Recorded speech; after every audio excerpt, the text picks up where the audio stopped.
Aos 70 anos, encontrei-me parada na entrada da minha própria casa de praia em Florianópolis, com as chaves tremendo nas minhas mãos. O que faz essa velha parasita aqui? Não há lugar para você, gritou minha nora Joana a partir da varanda. Eu havia chegado cedo naquela manhã, esperando encontrar minha casa vazia, como de costume. Minha casa tinha sido invadida pela família dela. Meus móveis estavam arruinados, meu jardim destruído. Mas antes de continuar, certifique-se de se inscrever no canal e escrever nos comentários. De onde você está assistindo este vídeo? Adoramos saber até onde nossas histórias chegam. Naquela manhã de sexta-feira, dirigi até minha casa de praia em Florianópolis, como fizera centenas de vezes nos últimos 20 anos. O caminho era familiar. As curvas da estrada costeira, o cheiro do mar salgado, a visão das palmeiras balançando contra o céu azul. Essa casa representava tudo o que eu havia conquistado na vida.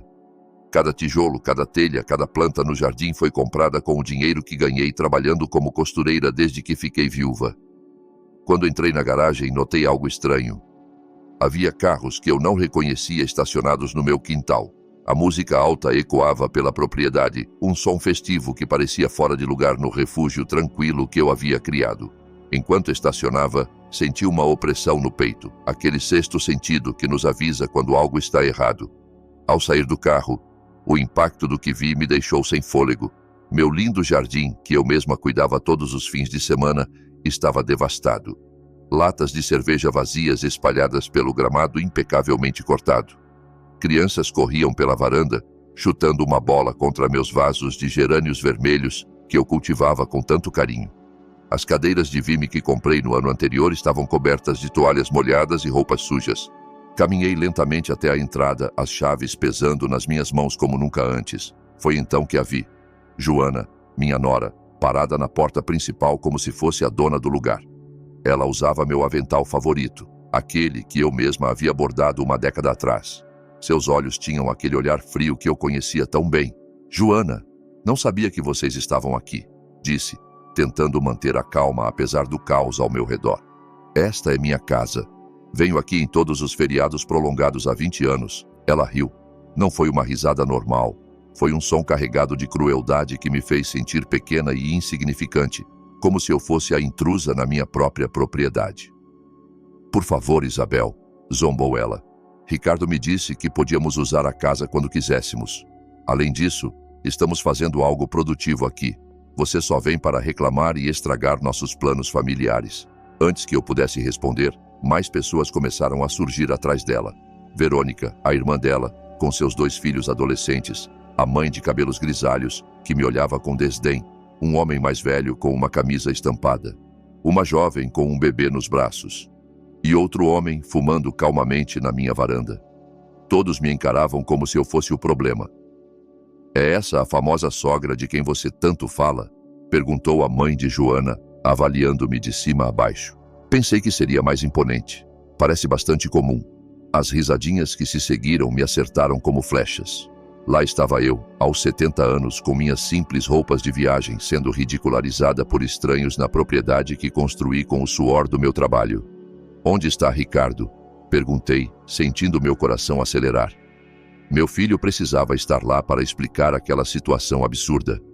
Ricardo está trabalhando como sempre, respondeu Joana, cruzando os braços. Diferente de você, ele tem responsabilidades de verdade. Olha, Isabel, não há espaço para você aqui.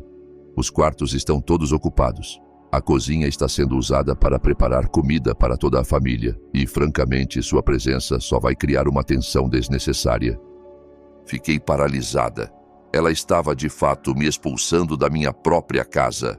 A casa que construí tijolo por tijolo após a morte do meu marido. A casa pela qual trabalhei dia e noite como costureira para pagar. Além disso, continuou Joana com um sorriso venenoso, já falei com Ricardo e concordamos que esta casa precisa ser mais usada. Não faz sentido que ela fique vazia a maior parte do tempo enquanto você vive confortavelmente em São Paulo. Temos crianças que precisam de espaço para crescer. Suas palavras me acertaram como pedras. 20 anos construindo este lugar após a morte do meu marido. 20 anos pagando cada centavo da hipoteca com o dinheiro que ganhei costurando roupas para as famílias dos outros. 20 anos cuidando de cada detalhe, cada planta, cada canto deste lugar que se tornou meu santuário pessoal. Esta casa é minha, Joana, consegui dizer, embora minha voz soasse mais fraca do que eu gostaria. Tenho os documentos, pago todas as contas. Ai, chega disso. Ela me interrompeu, elevando a voz. É sempre a mesma coisa. O que é seu? O que você paga? Ricardo é seu filho, não é? O que é seu também é dele, e o que é dele também é meu. É assim que funcionam as famílias normais. As crianças pararam de brincar, e todos me observaram em silêncio. Eu podia sentir seus olhos me julgando, esperando minha reação. A humilhação queimava minhas bochechas como fogo, mas algo dentro de mim se recusava a quebrar. Uma das adolescentes, que parecia ser sobrinha de Joana, se aproximou e me olhou com insolência. Por que a senhora não vai para um hotel? Minha tia tem razão. Não há espaço para mais ninguém aqui. Tudo bem, querida, disse finalmente com um sorriso que vinha da alma, mas que eu sabia que não alcançava meus olhos. Entendo a situação perfeitamente. Joana sorriu triunfalmente, acreditando que havia vencido. Os outros pareciam satisfeitos, como se tivessem testemunhado uma vitória justa. Eles não faziam ideia do que acabavam de desencadear. Voltei para o meu carro com passos lentos e dignos. Enquanto dirigia para encontrar um hotel, minha mente viajou ao passado, a quando esta propriedade não era mais que um terreno baldio cheio de mato e sonhos. Eu tinha 50 anos na época. Ricardo tinha apenas 25. Éramos só nós dois contra o mundo. E eu havia tomado a decisão mais importante da minha vida: construir um refúgio para nossa família. O Hotel Costa Encantada custava R$ 85 por noite, um dinheiro que eu não havia planejado gastar, pois supostamente estaria dormindo na minha própria cama.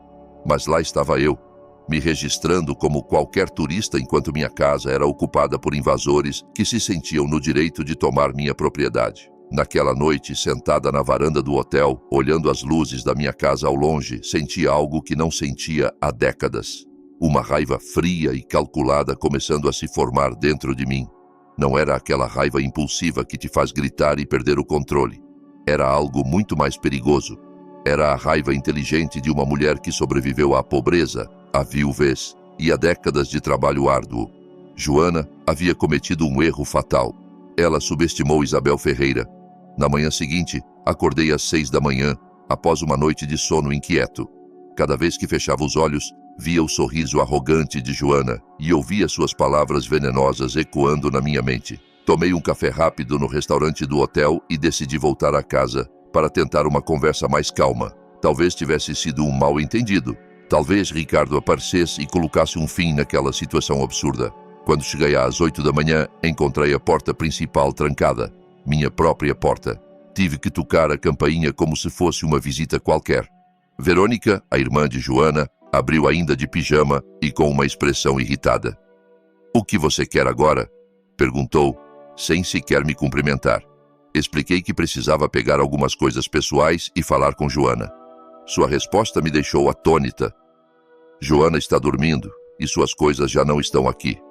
Colocamos tudo em sacos na garagem para não atrapalhar minhas coisas em sacos na garagem como se fossem lixo." Senti como se tivesse levado uma facada no peito. Ela me deixou entrar, mas eu me senti uma intrusa na minha própria casa. O cheiro era diferente. Uma mistura de comida estranha, cigarro e perfume barato. A sala de estar estava irreconhecível, cheia de colchões infláveis e roupas espalhadas por todos os lados. Quando entrei na cozinha, meu coração quase parou. Minha linda cozinha, que projetei pensando em todas as refeições familiares que prepararia ali, estava completamente destruída. O fogão coberto de gordura queimada, a pia transborda com pratos sujos que já cheiravam mal, minhas melhores panelas com manchas permanentes no fundo. "Onde estão meus pratos de porcelana?" perguntei com a voz trêmula. "Ah, alguns deles quebraram. As crianças estavam brincando, e você sabe como é", respondeu Verônica. Joana disse que eles já eram muito velhos de qualquer forma. Meus pratos de porcelana, que comprei um a um ao longo de anos, economizando para completar o conjunto, que só usava em ocasiões especiais porque os tratava como tesouros, estavam quebrados, descartados, como se não tivessem valor. Subi as escadas até o quarto principal, meu santuário onde planejava descansar. A porta estava aberta, e lá dentro estava a mãe de Joana, organizando roupas no meu armário como se fosse dela. "Com licença", disse, tentando manter a compostura. Este é o meu quarto. Ah, minha filha Joana me explicou tudo. Não se preocupe. Vou cuidar muito bem das coisas. Veja, até organizei suas roupas nesses sacos para não amassarem. Meus vestidos, minhas blusas, meus sapatos, todas as minhas roupas pessoais estavam enfiadas em sacos plásticos como objetos destinados à doação. 2 jovens desconhecidos dormiam na minha cama, e meus travesseiros favoritos estavam no chão, cobertos de manchas. Enquanto observava aquela cena surreal, notei algo que chamou minha atenção. Meu armário secreto, aquele espaço escondido atrás do armário principal, onde guardava documentos importantes e objetos de valor sentimental, estava entreaberto. Um lugar que ninguém além de mim deveria conhecer. Com o coração acelerado, esperei até que a mãe de Joana saísse do quarto por um momento e fui até o armário. O espaço havia sido completamente violado. Meus documentos estavam desorganizados, alguns no chão. As joias que herdei da minha mãe haviam desaparecido. Os títulos de propriedade da casa estavam amassados, como se alguém os tivesse revisado sem cuidado. Mas o mais alarmante foi encontrar papéis que não eram meus. Documentos legais com os nomes de Ricardo e Joana. Peguei-os com as mãos trêmulas e li rapidamente. Era um pedido de transferência de propriedade. Eles queriam transferir a casa para o nome de Ricardo, alegando que eu, devido à minha idade avançada e suposta condição mental deteriorada, já não era capaz de gerenciar propriedades de valor. Condição mental deteriorada. Eu, a mulher que administrou suas finanças perfeitamente por 70 anos, que construiu uma fortuna do zero, que ainda trabalhava e mantinha sua independência financeira, estava sendo declarada mentalmente incapaz para roubar minha casa. O documento tinha a data da semana anterior. Isso confirmava que a invasão não havia sido espontânea, mas parte de um plano elaborado para se apropriar da minha propriedade usando a lei a seu favor. No fundo dos papéis, encontrei algo que me gelou até os ossos. Uma avaliação imobiliária. Eles haviam avaliado minha casa de praia em 1,5 milhão de reais e havia uma nota manuscrita com a caligrafia de Joana. Com esse dinheiro, podemos comprar um apartamento maior e mandar as crianças para a escola particular.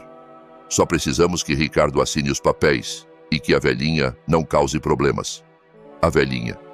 Era assim que me chamavam pelas costas. A velhinha que não deveria causar problemas enquanto eles me despojavam de tudo o que construí na vida. Coloquei todos os documentos na minha bolsa como evidência. Isso não era apenas uma invasão familiar, era um roubo planejado. Um golpe elaborado para me despojar do trabalho da minha vida, com meu próprio filho como cúmplice.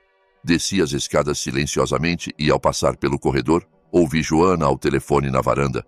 Ela falava alto sem se preocupar em ser discreta. Não, mãe, não se preocupe. O advogado diz que é muito fácil. Como Ricardo é filho único, ele pode reivindicar a herança antecipadamente devido à incapacidade da mãe. E uma vez que a casa esteja no nome dele, podemos fazer o que quisermos com ela. Herança antecipada por incapacidade. Eles queriam me declarar mentalmente incapaz para roubar minha herança enquanto eu ainda estava viva. Sim, já enviamos os papéis médicos falsos. Pagamos R$250 a um médico de uma clínica barata para assinar um laudo dizendo que ela tem demência senil. Ricardo não queria no começo, mas expliquei que é pelo bem das crianças. Papéis médicos falsos. Um médico corrupto. Um laudo de demência senil inventado.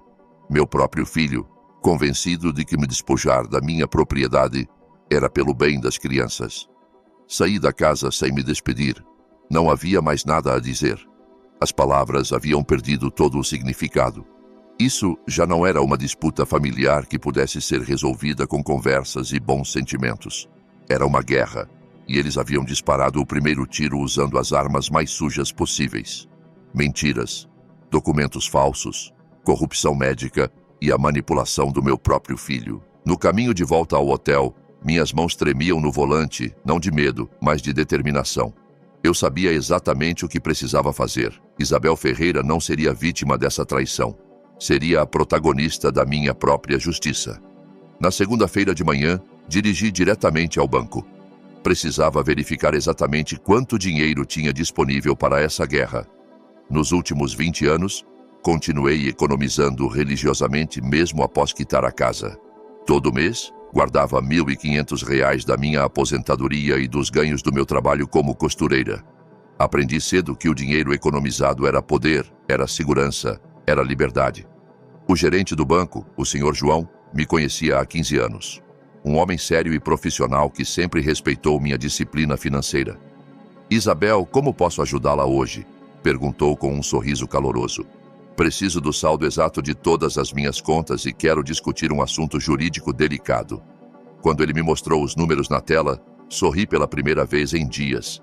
Eu tinha R$ 435 mil em poupança, mais 115 mil em certificados de depósito e 60 mil na minha conta corrente. 610 mil no total. Joana havia se enganado. Ela achava que eu era uma velhinha pobre que dependia apenas de uma aposentadoria modesta. Não sabia que Isabel Ferreira foi uma trabalhadora incansável toda a vida, economizando cada centavo para se proteger exatamente desse tipo de situação. Senhor João, preciso que congele qualquer tentativa de terceiros de acessar minhas contas. E preciso de uma carta oficial do banco confirmando minha capacidade mental para gerenciar minhas finanças. Claro, Isabel. Há algum problema? Minha família está tentando me declarar mentalmente incapaz para tomar meus bens. Seu rosto ficou sério. Isso é muito grave. Precisa de uma recomendação para um advogado especializado? Sim, por favor. Ele me deu o nome e o número de telefone de Tomás Almeida, um advogado especializado em direito de família e fraudes imobiliárias. É o melhor para esse tipo de caso. Diga que fui eu que a indiquei. Saí do banco com uma nova energia correndo pelas minhas veias. Não era apenas a tranquilidade de saber que tinha os recursos financeiros para me defender. Era a clareza mental de ter um plano de ação concreto. Liguei para Tomás Almeida do estacionamento. A secretária me deu uma consulta para a mesma tarde. O advogado pode atendê-la às 16 horas. É urgente, não é? Muito urgente. Passei o resto da manhã organizando todos os documentos que havia coletado, os papéis falsos de transferência de propriedade, fotos dos danos à casa, a lista de itens roubados e cópias de todos os meus títulos de propriedade legítimos. Também imprimi capturas de tela das redes sociais de Verônica, onde ela se gabava da nova casa de praia. Às 16 horas, estava sentada no elegante escritório de Tomás Almeida. Ele era um homem de meia idade, com cabelos grisalhos e olhos inteligentes que inspiravam confiança imediata. Senhora Ferreira, conte-me tudo desde o início. Não omita um único detalhe. Contei a história inteira. A invasão da minha casa, as humilhações de Joana, os documentos fraudulentos, o laudo médico falso, as joias roubadas, a traição de Ricardo. Ele fez anotações detalhadas, fazendo perguntas precisas que demonstravam sua experiência nesse tipo de caso. A senhora tem os documentos de propriedade originais? Perguntou, olhando por cima dos óculos. Sim, todos eles. A casa está 100% no meu nome. Paguei cada centavo da construção e tenho todos os recibos dos últimos 20 anos. O médico que supostamente assinou o laudo de demência alguma vez a examinou? Nunca na minha vida. Nem sei o nome dele. Excelente. Isso é falsificação de documentos médicos, um crime grave. A senhora tem alguma documentação das joias roubadas? Sim. Algumas delas, especialmente o relógio do meu falecido marido, estão seguradas por R$ 15 mil. Tomás sorriu. Senhora Ferreira, seu caso é sólido, muito sólido. Temos invasão de propriedade, roubo, falsificação de documentos, tentativa de fraude imobiliária e possivelmente corrupção médica. Sua família se meteu em um grande problema. E o que podemos fazer? Várias coisas. Primeiro, amanhã vamos entrar com uma ação de despejo por invasão ilegal. Segundo, vamos denunciar o roubo das suas joias à polícia. Terceiro, vamos denunciar a falsificação de documentos médicos à Ordem dos Médicos e ao Ministério Público. E quarto, vamos solicitar uma ordem de restrição para impedir que continuem usando seu nome de forma fraudulenta. Quanto tempo isso vai levar? O despejo pode ser imediato se o juiz vir evidências claras de invasão. Em casos como este, onde os invasores não têm nenhum direito legal sobre a propriedade, a lei age rapidamente. E quanto vai custar? Meus honorários são de R$ 25 mil para todo o processo. A senhora pode pagar? Posso pagar hoje mesmo se quiser. Seu sorriso se ampliou. Gosto de trabalhar com clientes que levam a defesa jurídica a sério. Senhora Ferreira, sua família pensou que a senhora era uma velhinha indefesa, mas eles estavam enganados. A senhora é uma mulher preparada. Passei 70 anos me preparando para me defender do mundo, advogado. Não vou parar agora. Excelente atitude. Uma pergunta importante. A senhora está disposta a ir até o fim com isso? Porque, quando começarmos esse processo, sua relação com seu filho provavelmente será irreparável. Fiquei em silêncio por um momento, pensando em Ricardo, no menino que ele foi, no homem que poderia ter sido, no covarde que ele se tornou. Advogado, meu filho me traiu por dinheiro. Me declarou mentalmente incapaz por dinheiro e me humilhou publicamente por dinheiro. Se nossa relação pode se romper tão facilmente por dinheiro, então nunca foi uma relação de verdade. Tomás assentiu com respeito. Entendido. Vamos prosseguir com tudo. Amanhã cedo apresentaremos todas as ações. Tem mais uma coisa. Quero que eles entendam que subestimaram completamente sua adversária. Quero que aprendam que as consequências de trair a família são reais e permanentes. O que a senhora tem em mente? Quero que esse processo seja público. Quero que todos os amigos, vizinhos e conhecidos deles saibam exatamente o que fizeram. Quero que o custo social da traição deles seja tão alto quanto o custo jurídico. Isso pode ser arranjado. Os registros do tribunal são públicos e podemos garantir que a imprensa local fique sabendo de um caso tão escandaloso.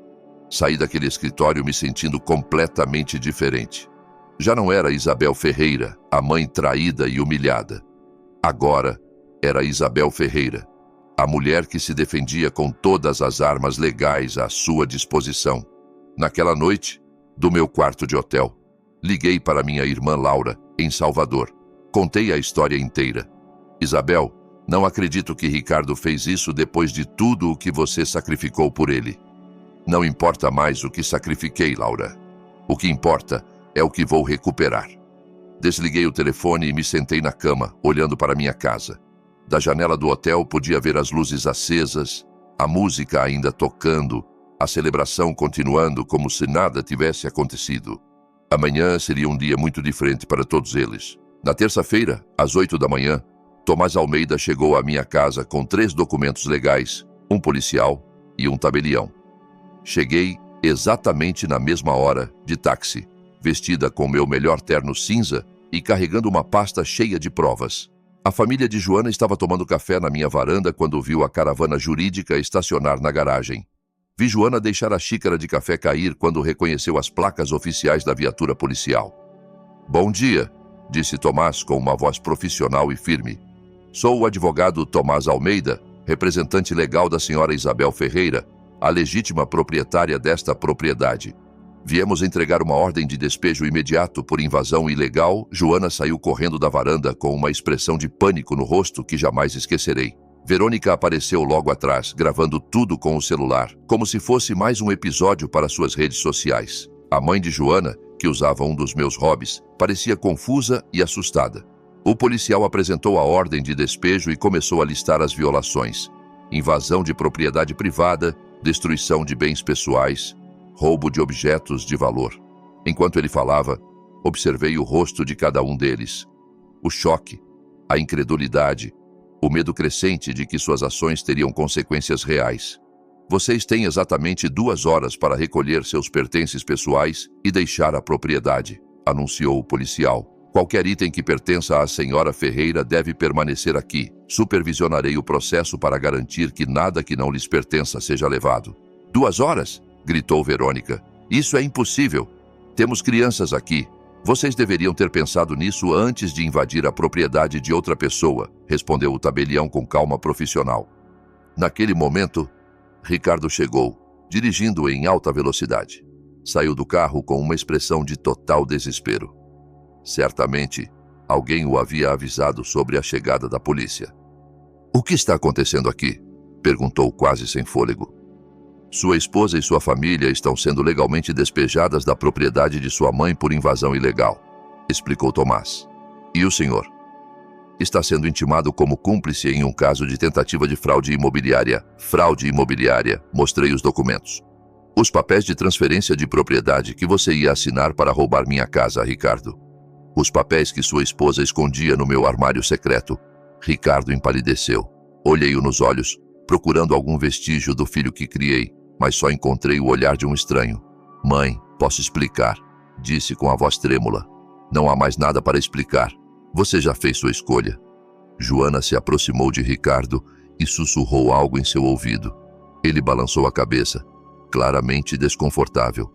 O que sua esposa está dizendo, Ricardo? Perguntei. Ela quer que eu diga à polícia que você tem problemas mentais, que inventa coisas. Essas palavras me feriram mais profundamente do que qualquer insulto que Joana havia proferido. Mesmo diante das evidências, da lei, de tudo o que estava acontecendo, eles ainda tentavam me rotular como mentalmente incapaz. Senhor Ricardo Ferreira, interveio Tomás. Aqui está sua intimação oficial. O senhor tem 3 dias para comparecer ao Tribunal de Família para responder às acusações de cumplicidade em tentativa de fraude imobiliária contra uma idosa. Cumplicidade. Mas eu sou filho dela. Ela não pode processar o próprio filho. Senhor Ferreira, disse o policial. A lei não faz exceções por laços familiares quando se trata de fraude e roubo. Um crime é um crime, não importa quem o cometa. As 2 horas seguintes foram um espetáculo de caos e humilhação para a família de Joana. Da varanda da minha casa recuperada, vi como a invasão que eles haviam planejado com tanto cuidado se desfazia completamente. A mãe de Joana foi a primeira a quebrar. Após meia hora de choro e gritos, sentou-se nas escadas e se recusou a ajudar com a arrumação. Isso é culpa sua, Joana, gritou para a filha. Você me disse que estava tudo resolvido. Disse que a velhinha tinha aceitado tudo. Mãe, cala a boca e me ajuda a arrumar, respondeu Joana, enfiando roupas desesperadamente em sacos plásticos.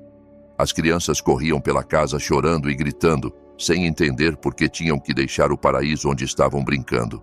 Um menino de cerca de 8 anos se aproximou de mim com os olhos vermelhos e confusos. Senhora, por que está nos expulsando? Não fizemos nada de errado. Meu coração se partiu um pouco. As crianças eram inocentes nisso tudo, meros peões no plano dos pais. Não estou te expulsando porque você fez algo errado, expliquei com voz suave.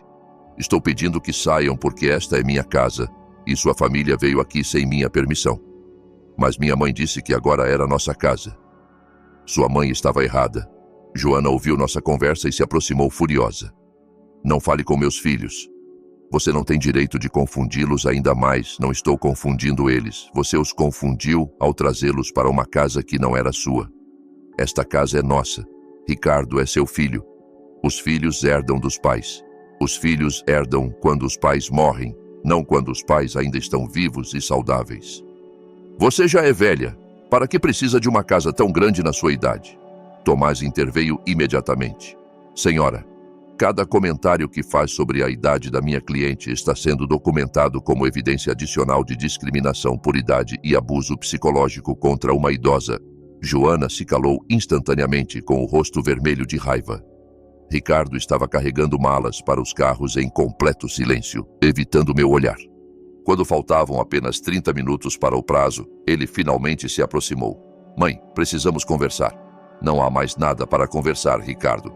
Olha, admito que as coisas saíram do controle, mas podemos resolver isso. Podemos chegar a um acordo familiar sem envolver advogados e polícia.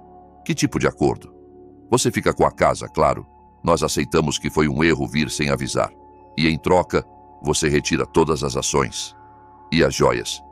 Devolveremos tudo o que foi levado por engano. Por engano? Você realmente acha que vou aceitar que roubar as joias da minha mãe foi um engano? Mãe, não foi roubo, foi um mal-entendido. E o laudo médico falso também foi um mal-entendido? E o pedido de transferência de propriedade por incapacidade mental? E me humilhar publicamente me chamando de parasita? Ele permaneceu em silêncio, incapaz de encontrar desculpas para tantas traições. Não fui eu, foi Joana, murmurou finalmente. Mas você estava lá, me viu sendo humilhada pela sua esposa na minha própria casa e não disse nada. Eu não sabia o que dizer. Você sabia exatamente o que dizer, Ricardo. Sabia que tinha que defender sua mãe, mas escolheu ficar em silêncio para não contrariar sua esposa. Ele se desesperou, tentando encontrar uma saída que já não existia. Tá bem, Joana se comportou mal, admito. O que mais você quer que eu diga? Quero que diga a verdade. Quero que admita que planejou roubar minha casa usando documentos falsos. Quero que admita que me traiu por dinheiro.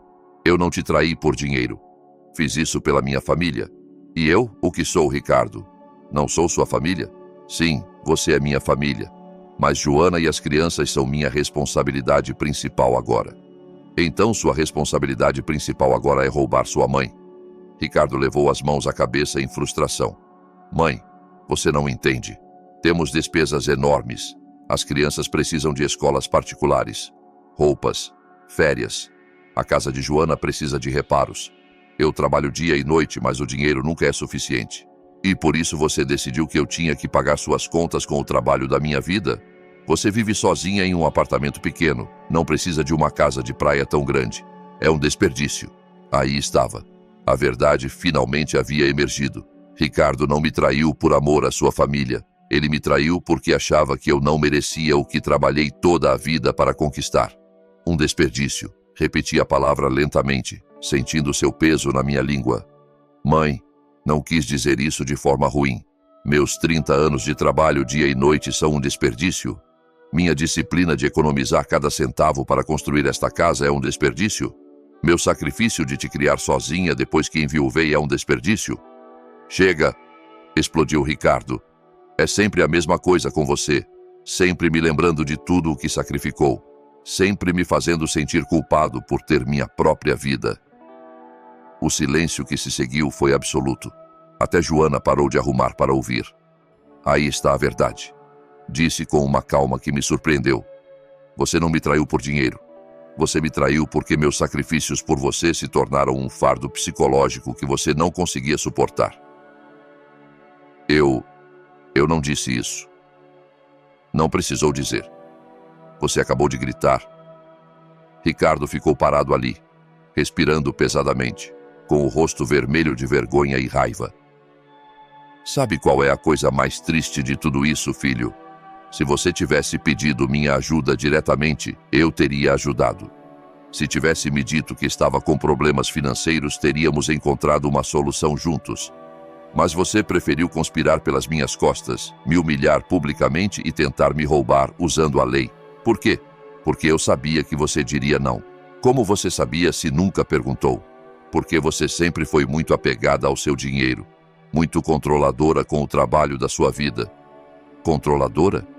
Ricardo, paguei sua universidade, comprei seu primeiro carro, te emprestei dinheiro para a entrada da sua casa, te ajudei financeiramente dezenas de vezes na sua vida adulta. Sim, mas sempre com condições. Sempre me lembrando que era o seu dinheiro, o seu sacrifício. Finalmente entendi tudo. Ricardo não me traiu por ganância, ele me traiu por orgulho. Seu orgulho de homem não conseguia suportar continuar dependendo financeiramente da sua velha mãe. Sabe de uma coisa, Ricardo? Você tem razão. Eu deveria ter te obrigado a ser mais independente quando era mais jovem. Deveria ter te deixado resolver seus próprios problemas, em vez de sempre te resgatar. Mas é tarde demais para mudar o passado. E agora você terá a oportunidade de ser completamente independente, porque de agora em diante, você vai resolver todos os seus problemas financeiros sem minha ajuda. Tomás olhou para o relógio. Senhoras e senhores, restam 10 minutos. O desfecho final foi caótico. Joana gritando ordens, as crianças chorando, Ricardo carregando as últimas malas com uma expressão de derrota total. Quando finalmente estavam todos nos carros, Joana baixou a janela e gritou uma última ameaça. Isso não acabou, velha amarga. Vamos recorrer. Vamos provar que você está louca. Adiante. Respondi com calma. Meu advogado estará esperando. Os carros partiram, levantando poeira na minha garagem. Ricardo foi o último a sair. Ele me olhou pelo retrovisor, mas eu já havia virado as costas. Tomás se aproximou. Como a senhora se sente, senhora Ferreira? Cansada, respondi honestamente. Mas livre. Livre de ter que fingir que somos uma família feliz. Livre de ter que desculpar a traição com amor maternal. Livre de fingir que isso pode ser consertado com perdão e esquecimento. O policial se despediu. O tabelião terminou seus documentos. Tomás me entregou as chaves da minha própria casa. Senhora Ferreira, sua casa foi oficialmente recuperada. Subi os degraus da minha varanda e me sentei na minha cadeira favorita. Pela primeira vez em uma semana, estava sozinha na minha própria casa, mas o ato final dessa história ainda estava por vir. Naquela tarde, contratei um serviço de limpeza profissional para apagar todos os vestígios da invasão. Paguei R$ 3.500 para que 5 mulheres trabalhassem o dia inteiro, esfregando cada superfície, lavando cada mancha, reorganizando cada móvel. Enquanto elas limpavam, caminhei pela casa, catalogando os danos. Na sala de estar, meus lindos travesseiros bordados haviam sido manchados com vinho tinto. No banheiro principal, descobri que alguém havia derramado tinta de cabelo na banheira de porcelana, deixando manchas pretas que se recusavam a sair mesmo com produtos fortes.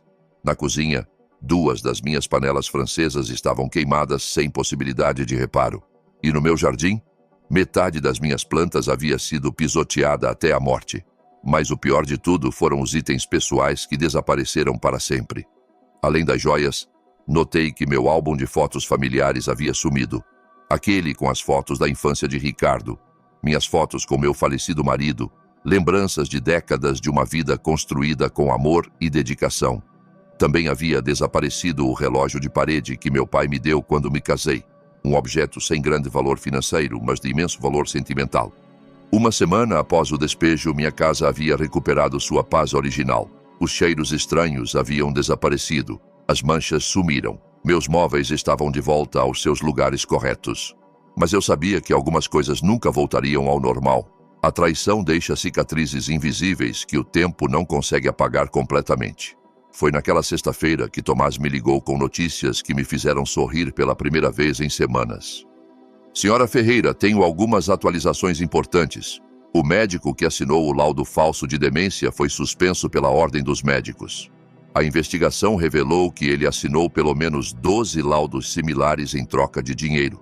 Fiquei em silêncio, absorvendo a informação. Quantas outras famílias haviam tentado despojar seus idosos usando os serviços daquele médico corrupto? E as consequências jurídicas para Ricardo e Joana? Perguntei. Essa é a melhor parte. O Ministério Público decidiu prosseguir com acusações criminais por fraude imobiliária e conspiração. Não é mais apenas uma questão civil. Agora é um caso criminal. O que isso significa exatamente? Significa que eles podem enfrentar prisão se forem considerados culpados. E também significa que todas as custas judiciais que tiveram que pagar foram enormes. Não senti alegria com essas notícias, apenas uma profunda sensação de justiça sendo feita. Não queria ver meu filho na prisão, mas também não podia permitir que ele escapasse das consequências de suas ações. Naquela mesma tarde, recebi uma ligação inesperada. Era Verônica, a irmã de Joana, chorando ao telefone. Isabel, por favor, precisamos conversar. Joana está desesperada. Ricardo já gastou mais de R$ 75 mil em advogados e os processos judiciais ainda não terminaram. E o que isso tem a ver comigo? Queremos pedir desculpas. Queremos consertar as coisas. Vocês querem consertar as coisas ou precisam que eu retire as ações porque estão ficando sem dinheiro? Senhora, por favor, Joana tem crianças para sustentar. Ricardo pode perder o emprego se isso se tornar público no escritório dele. Ela deveria ter pensado nas crianças antes de planejar me roubar. E Ricardo deveria ter pensado no emprego antes de falsificar documentos médicos. Mas a senhora já recuperou sua casa. Já venceu. Por que continuar nos punindo? Porque recuperar minha casa não apaga a humilhação, não devolve as joias roubadas, não elimina o dano psicológico de ser traída pelo meu próprio filho. Podemos devolver as joias. Elas estão na casa da minha mãe, as joias que vocês levaram por engano. As joias que acidentalmente roubaram durante a confusão da mudança. Senhora, por favor. Verônica, diga à sua irmã que se ela quer falar comigo, pode vir aqui pessoalmente e trazer todas as joias roubadas. Desliguei o telefone sentindo uma estranha mistura de satisfação e tristeza. A satisfação vinha de ver o plano que eles haviam desenhado para me destruir desmoronar completamente. A tristeza vinha de saber que minha relação com Ricardo provavelmente havia acabado para sempre. 2 dias depois, Joana apareceu na minha porta. Veio sozinha, sem Ricardo, com uma bolsa na mão e os olhos inchados de tanto chorar. Isabel, vim devolver suas coisas e pedir desculpas. Deixei-a entrar. Ela se sentou na minha sala como uma criança repreendida. Colocou a bolsa na mesa e começou a tirar minhas joias uma a uma. Aqui estão os brincos de pérola, aqui está o relógio de ouro, aqui estão as moedas de prata, e aqui está o colar que nós levamos por engano. Por engano, repeti, deixando o sarcasmo evidente na minha voz. Senhora, a verdade é que eu as levei. Mas não foi para roubar. Foi para vender. Precisávamos do dinheiro urgentemente. Temos muitas dívidas. Ricardo perdeu dinheiro em alguns investimentos ruins no último ano. Estamos atrasados com nossa hipoteca. Nossos cartões de crédito estão no limite e as crianças precisam de escola. E por isso decidiram me roubar? Joana começou a chorar, não aquelas lágrimas falsas de manipulação que eu tinha visto antes, mas um choro genuíno de alguém que finalmente entendia a gravidade de suas ações. Isabel, admito que me comportei mal, muito mal, mas estava desesperada. Quando Ricardo me disse que a senhora tinha essa casa linda e que quase nunca a usava, eu pensei que você pensou que podia tomá-la sem perguntar. Nunca quis tomá-la. Só queria usá-la enquanto a senhora não estava aqui. E depois, quando vimos o quanto era caro manter duas casas, pensamos que talvez fosse melhor que a casa fosse oficialmente de Ricardo, para evitar problemas jurídicos no futuro. Problemas jurídicos. Vocês criaram os problemas jurídicos ao falsificar documentos médicos. Essa foi a ideia de um advogado barato que consultamos. Ele disse que era a maneira mais rápida de transferir a propriedade entre a família. Fiquei em silêncio por um momento, processando o nível de ignorância e ingenuidade que eles haviam demonstrado. Arruinaram suas vidas financeira e juridicamente porque seguiram o conselho de um advogado corrupto de quinta categoria. Onde está Ricardo? Perguntei. Ele não quis vir. Diz que a senhora já não é mais a mãe dele. Essas palavras doeram mais do que eu esperava, mas também confirmaram que eu havia tomado a decisão certa. Ele diz que eu não sou mais a mãe dele. Sim, diz que uma mãe de verdade não processaria o próprio filho, que a senhora escolheu o dinheiro em vez da família. E você? O que acha, Joana? Eu acho que nós começamos tudo isso. Mas também acho que a senhora foi longe demais. Poderíamos ter resolvido tudo como família, sem advogados ou polícia. Como poderíamos ter resolvido como família se você nunca me disse a verdade?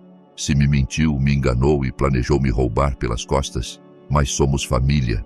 As famílias perdoam. As famílias se respeitam, Joana. E você me desrespeitou de todas as maneiras possíveis. Joana se levantou para ir embora. Então não há como consertar isso. A maneira de consertar isso era não ter feito isso em primeiro lugar. Depois que ela saiu, sentei-me na varanda observando o pôr do sol sobre o mar. As ondas batiam contra a costa com seu ritmo eterno, indiferentes aos dramas humanos que se desenrolavam em terra firme. Uma semana depois, Tomás me ligou com as notícias finais. Senhora Ferreira, Ricardo e Joana aceitaram um acordo judicial. Eles vão pagar uma multa de R$125 mil.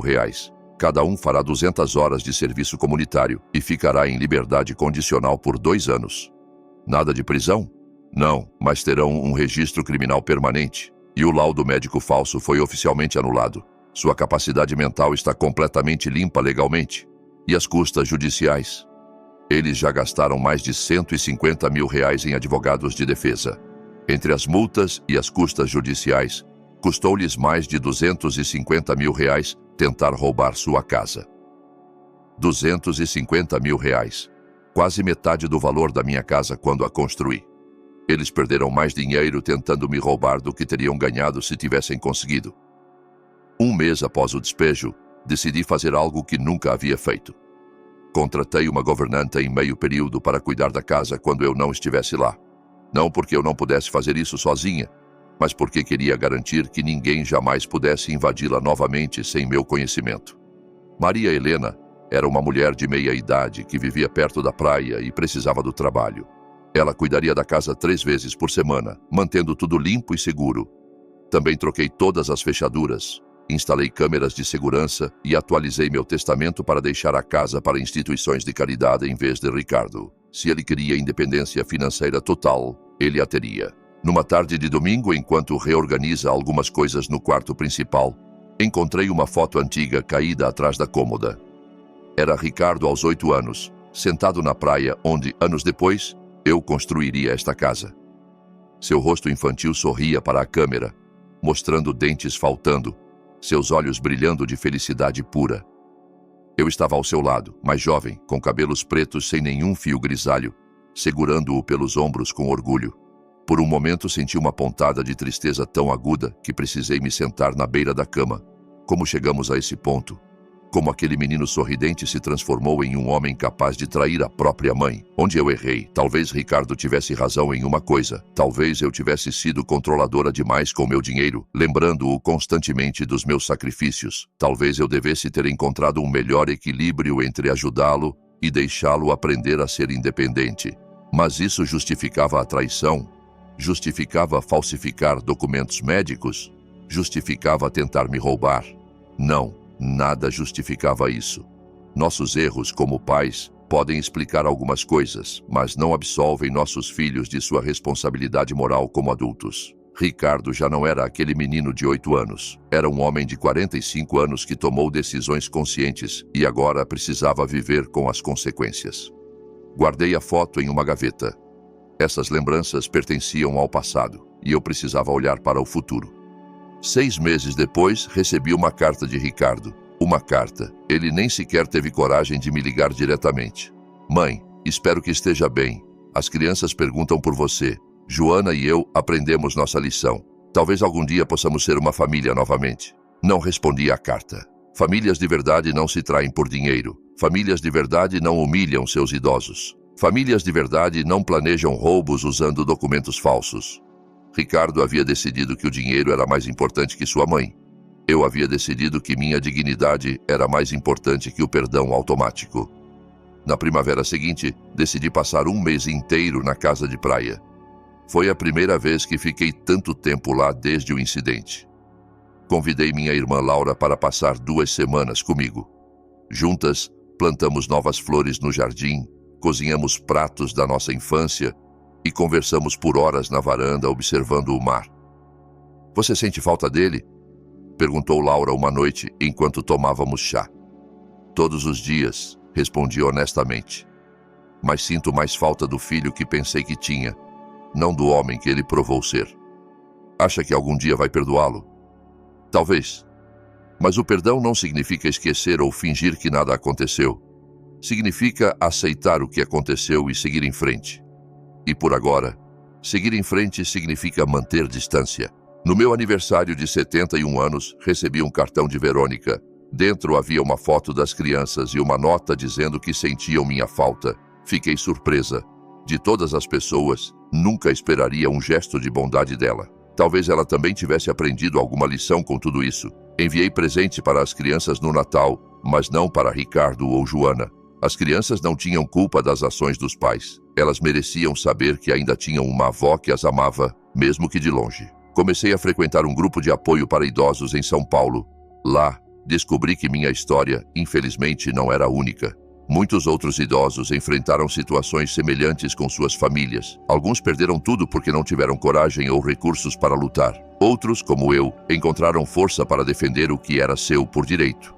Uma mulher chamada Dolores me contou que seu filho vendeu sua casa enquanto ela estava internada, alegando que ela não voltaria para casa. Quando se recuperou, descobriu que não tinha mais onde morar. Outra mulher, Carmen, contou que seus 3 filhos esvaziaram suas contas bancárias enquanto ela lutava contra um câncer, deixando-a sem dinheiro para os tratamentos. Suas histórias me fizeram perceber que o que aconteceu comigo não era apenas um drama familiar isolado. Era parte de um problema social maior, a falta de respeito e a exploração de idosos, muitas vezes pelas próprias famílias. Decidi usar minha experiência para ajudar outros na mesma situação. Comecei a dar palestras sobre os direitos dos idosos em centros comunitários. Compartilhei minha história e ensinei outros a se protegerem legalmente. Também me tornei voluntária em uma linha de apoio para idosos vítimas de abuso familiar. Cada vez que conseguia ajudar alguém a defender seus direitos, sentia que a dor pela qual passei ganhava um novo significado. Um ano após o incidente, soube por Laura que Ricardo e Joana haviam se divorciado. Aparentemente, a pressão financeira e o escândalo social foram demais para o casamento deles. Não senti alegria com a notícia, apenas uma profunda tristeza por todas as vidas afetadas por escolhas tão erradas. Numa tarde de sábado, enquanto regava as plantas no jardim da minha casa de praia, um carro desconhecido estacionou na entrada. Era Ricardo, sozinho.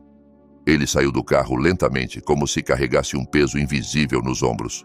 "Mãe", disse simplesmente, parado a alguns metros de distância. Olhei-o sem dizer nada. Seu rosto estava mais magro, com novas rugas ao redor dos olhos. Parecia ter envelhecido 10 anos em apenas um. Vim pedir perdão, disse com a voz quebrada. Não porque preciso de dinheiro ou ajuda. Não porque quero algo de você, mas porque finalmente entendi o que fiz. Continuei em silêncio, deixando-o falar. Eu te traí da pior maneira possível. Deixei minha própria mãe ser humilhada e quase roubada. Assinei papéis falsos. Fiquei em silêncio quando deveria ter te defendido. Não há desculpas para o que fiz. Ele deu um passo à frente, mas manteve uma distância respeitosa. Não espero que me perdoe agora, ou talvez nunca. Só queria que soubesse que estou profundamente arrependido e que entendo completamente por que você fez o que fez. Você estava certa, sempre esteve certa. Olhei para o homem à minha frente. Já não era o menino que criei, nem o filho que me traiu, mas um estranho tentando encontrar seu caminho de volta. Obrigada por vir, Ricardo, disse finalmente. O perdão leva tempo. Ele assentiu, aceitando minha resposta não como uma rejeição, mas como uma possibilidade. Nos meses seguintes, comecei a permitir que as crianças me visitassem ocasionalmente. Seus rostos iluminavam a casa com uma alegria que eu não sentia há muito tempo. Ensinei-os a fazer biscoitos na minha cozinha. Contei histórias sobre o pai deles quando era pequeno. Mostrei como cuidar do jardim. Eles nunca mencionaram o incidente. Provavelmente haviam sido instruídos a não falar sobre isso. Mas, às vezes, surpreendia a mais velha, Sofia, me olhando com uma expressão curiosa, como se tentasse montar as peças de uma história que conhecia apenas pela metade. Numa manhã de domingo, enquanto plantávamos mudas de tomate, Sofia me fez uma pergunta inesperada. Vó, por que você e o papai brigaram tão feio? Parei o que estava fazendo e a olhei. Ela tinha apenas 11 anos, mas seus olhos mostravam uma compreensão além da sua idade. Às vezes, Sofia, os adultos cometem erros muito grandes. Seu pai e sua mãe cometeram alguns erros comigo, e isso me machucou muito. Que tipo de erros? Pensei cuidadosamente em como responder. Não queria envenenar a relação dela com os pais, mas também não queria mentir. Eles tentaram pegar algo que era meu sem pedir permissão. Algo que era muito importante para mim. Esta casa? Sim, esta casa. Ela continuou cavando um pequeno buraco para a muda de tomate, processando a informação. Mamãe diz que você foi muito cruel com eles. Eu os fiz enfrentar as consequências dos erros deles. Alguns podem ver isso como crueldade. Eu vejo como justiça. Sofia plantou a muda com cuidado, pressionando a terra ao redor com suas pequenas mãos. Acho que entendi, disse finalmente. É como quando eu pego as coisas da minha irmã sem pedir, e ela conta para a mamãe. Eu fico brava com ela por contar, mas na verdade a culpa é minha por pegar as coisas dela. Sorri, admirada pela simplicidade e profundidade da sua compreensão. Exatamente assim, querida. Exatamente assim. Naquela noite, depois que as crianças foram embora, sentei-me na varanda contemplando o pôr do sol sobre o mar. Pensei em como as coisas haviam mudado nos últimos 2 anos. Pensei na traição, na dor, na luta, na vitória e, finalmente, na lenta reconstrução que estava acontecendo. O perdão não veio de uma vez, como uma grande revelação ou um momento dramático. Veio aos poucos, em pequenos momentos de conexão, em conversas honestas, em silêncios compartilhados. Não era o tipo de perdão que apaga o passado ou finge que nada aconteceu. Era um perdão que reconhecia a ferida, mas escolhia não deixar que ela definisse o futuro. Ricardo nunca seria o filho perfeito que eu imaginava. Eu nunca seria a mãe perfeita que talvez ele desejasse. Éramos 2 pessoas imperfeitas, unidas pelo sangue e por décadas de história compartilhada, tentando encontrar um novo caminho através das ruínas do antigo. Aos 72 anos, aprendi que a vida raramente segue o roteiro que planejamos. As pessoas que amamos nos decepcionam. A confiança se quebra. Os sonhos se desfazem. Mas também aprendi que nossa capacidade de reconstruir a partir das cinzas é muito maior do que imaginamos. Minha casa de praia permanece como um símbolo dessa verdade. Foi construída com determinação quando todos me diziam que uma costureira viúva não poderia realizar tal sonho. Foi defendida com coragem quando aqueles que deveriam protegê-la tentaram tomá-la. E agora se torna um lugar de cura, onde as feridas antigas começam lentamente a cicatrizar. Isabel Ferreira, a velhinha que pensaram que poderiam enganar facilmente, provou ser a mais forte de todos. Não porque nunca caiu, mas porque sempre encontrou forças para se levantar novamente. Não porque nunca sentiu medo, mas porque agiu apesar dele. Não porque nunca foi ferida, mas porque não permitiu que suas feridas a definissem. Esta é a minha história. Uma história de traição e perda, sim, mas também de dignidade e força. Uma história que espero inspirar outros idosos a defenderem o que é deles por direito. Uma história que lembra a todos que a idade não nos torna frágeis ou descartáveis, mas sábios e resilientes. E a casa que construí com tanto amor e sacrifício continua de pé, forte e orgulhosa na costa de Florianópolis, sua varanda de frente para o oceano infinito, assim como eu. Agora, se você gostou desta história, clique neste próximo vídeo que aparece na tela, porque nele há uma história de traição e revanche como você nunca viu antes.